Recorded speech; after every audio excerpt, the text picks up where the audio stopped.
Hello everyone, তোমরা সবাই কেমন আছো? আশা করছি খুব ভালো আছো, আর আমিও খুব ভালো আছি।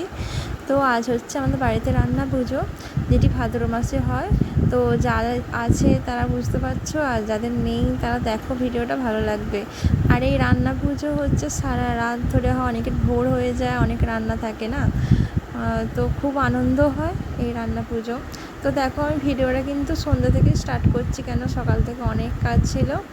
তো ওখানে উনুন আমার জ্বালানো হয়ে গেছে, সব আমার ননদ ওখানে রান্না করছে, আর এখানে ভাজাভুজি যেগুলো হবে সেগুলো আমি এখানে করছি। তো এই রান্না পুজো মানে যখন ছোটো ছিলাম তখন একটা মজা লাগতো, আনন্দ লাগতো, সবাই আসতো, লোক কুটুম আসতো, আমরা সারা রাত খেলা করতাম সবার সঙ্গে। কিন্তু এখন নিজেকে রান্না করতে অতটা ঠিক ভালো লাগে না। তো সকাল হয়ে গেছে, তারপরের দিনকে আর যেখানে রান্না হয়েছিল উনানে মা মনসাকে আর কি ওখানে ভোগ নিবেদন করা হয়েছে, আগের দিন যা যা রান্না হয়েছিল। তো তোমাদের সঙ্গে শেয়ার করা হয়নি আগের দিন কী কী রান্না হয়েছিল, তো দেখে নাও।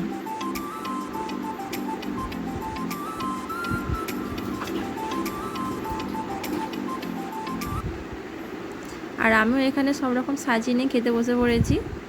আর কিছু মানুষকে নিমন্ত্রণ করা হয়েছিল, আমার বাবা আর এসেছিলো, দেখতেই পেয়েছো তোমরা ছবিতে যে সবাই এখানে খেতে বসেছে। আর আমার এখানে লাস্ট আমরাই খেতে বসেছিলাম সবার খাওয়া হয়ে যাওয়ার পর। তো সবার খাওয়া হয়ে যাওয়ার পর এখানে সবাই গল্প করছে, আর আমরা এখানে। আমার এই ভিডিওটি ভালো লাগলে প্লিজ চ্যানেলটিকে সাবস্ক্রাইব করে দিও। দেখা হচ্ছে নেক্সট ভিডিওটি। টাটা।